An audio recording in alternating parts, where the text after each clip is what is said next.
नमस्कार। भारत के इतिहास का वो सबसे बड़ा धमाका जिसके कारण करीब 1800 किलोमीटर दूर भी भूकंप के झटके महसूस किए गए। आज़ादी से ठीक 3 साल पहले मुंबई में हुआ वो धमाका जिसमें करीब 1400 टन एक्सप्लोजिव्स बर्बाद हो गए, करीब 1 लाख लोग बेघर हो गए, 1400 लोग मारे गए और करीब 70 फायर ब्रिगेड के लोग भी उसमें शामिल थे। आज इंडिया नाउ एंड हाउ में मैं आपका होस्ट अंकित आपको सुनाऊंगा भारत के इतिहास के अब तक के सबसे बड़े बॉम्ब ब्लास्ट की कहानी, बॉम्बे बॉम्ब ब्लास्ट 1944 की। 24 फरवरी 1944 को ग्रेट ब्रिटेन के बर्केनहेड शहर से एसएस फोर्ट स्ट्राइकिन नाम की शिप व्यापार के सामान के साथ बॉम्बे के लिए निकली। वर्ल्ड वॉर 2 में अंग्रेज भारी होने लगे थे, लेकिन युद्ध अभी भी कई जगहों पर जारी था। इसीलिए शिप में व्यापार के सामान के अलावा 1400 किलो बारूद और करीब 250 टन टॉर्पीडोज और समुद्री हथियार भी थे।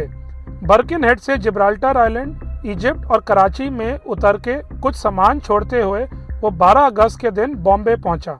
वो 2 दिन बॉम्बे के विक्टोरिया डॉक पर ही खड़ा रहा और सामान इतना था कि कम से कम 2-3 दिन उन सबको उतारने में और लगने वाले थे।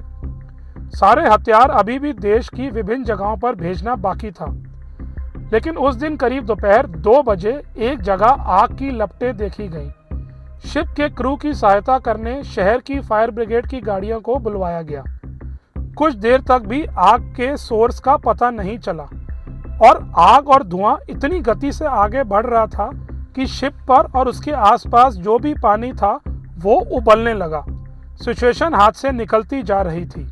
करीब 3:30 बजे कैप्टन की तरफ से यह ऑर्डर आया कि शिप को छोड़कर भाग जाया जाए। उसके बाद कुछ ऐसा होने वाला था जिसने उस शिप के बीच में से ही 2 टुकड़े कर दिए।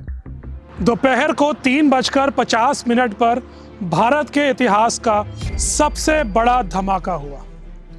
वो धमाका जिसने करीब 12 किलोमीटर तक घरों के शीशे तोड़ दिए। कहते हैं कि करीब 2 किलोमीटर तक लगभग हर चीज जलती रही। उस शिप के आसपास के करीब 11-12 और शिप्स भी उसी वक्त जलकर राख हो गई। धमाका इतना बड़ा था कि करीब 1800 किलोमीटर दूर शिमला तक में भूकंप के झटके महसूस किए गए। उसी समय आसपास के करीब 800 लोगों ने अपनी जान गंवा दी। ये भी कहते हैं कि बीच और उसके आसपास का एरिया इतनी बुरी तरह से तहस नहस हो गया कि कई साल लग गए उसको रिपेयर करने में। अभी उस पहले धमाके से लोग उभर ही नहीं पाए थे कि 4:30 बजे के करीब एक दूसरा बड़ा धमाका हुआ। उसका असर भी करीब 90 से 100 किलोमीटर दूर तक सुनाई दिया गया। लेकिन एक ट्रेजेडी और भी हुई। फायर ब्रिगेड के जब कुछ अधिकारी पहले धमाके के बाद उस स्थान पर पहुंचे थे, दूसरे धमाके के बाद उनमें से करीब 70 लोग मारे गए।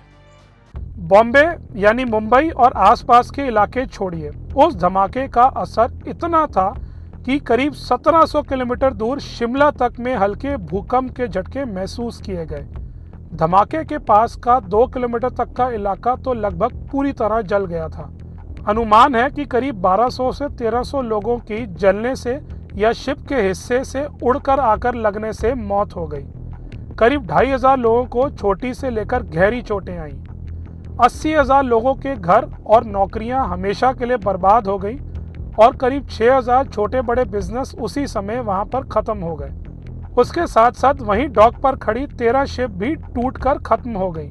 उनमें से कई शिप्स को बाद में भले ही रिपेयर कर लिया गया, लेकिन उसके लिए भी कई लाखों रुपए उस जमाने में खर्च हुए। आसपास के इलाकों का करीब 50,000 टन खाना भी बर्बाद हो गया। शिप के प्रोपेलर का एक हिस्सा तो उड़कर करीब 5 किलोमीटर दूर सेंट जेवियर स्कूल के ग्राउंड में जा गिरा। बॉम्बे शहर का एक बड़ा हिस्सा ऐसे ही ध्वस्त हो गया। लोगों की मदद के लिए घाट कोपर पर एक किचन खोला गया जो दिन में 2 बार करीब 1000 लोगों को खाना खिलाता था। फिर विले पार्ले, सांता क्रूज, खार और अन्य कई इलाकों में बेघर हुए लोगों को रहने और खाने की व्यवस्थाएं दी गई। 3 साल लगे पूरी तरह से उस इलाके को दोबारा खड़ा करने में। बाहर से भी कई शिप्स आई जिन्होंने सामान के साथ कुछ मदद की। मुंबई के लोगों ने भी अपना दिल खोला और किचन्स बनाए, लोगों को कपड़े दिए और किसी तरह से उनके जीवन को ठीक करने की कोशिश करी। लेकिन उसके बाद भी करीब 50,000 लोगों ने अपनी नौकरियां गंवाई, क्योंकि करीब 6,000 धंधे बंद हो गए थे। कई साल बाद 2011 में एक लाइव शेल मिला जो उस समय नहीं फटा था। आज भी उस बॉम्ब ब्लास्ट की मेमोरी मुंबई के लोगों को और खासकर फायर ब्रिगेड के लोगों को पता है। हर साल फायर सेफ्टी वीक मनाते हैं और उस इंसिडेंट को याद करते हैं। आज की कहानी में बस इतना ही।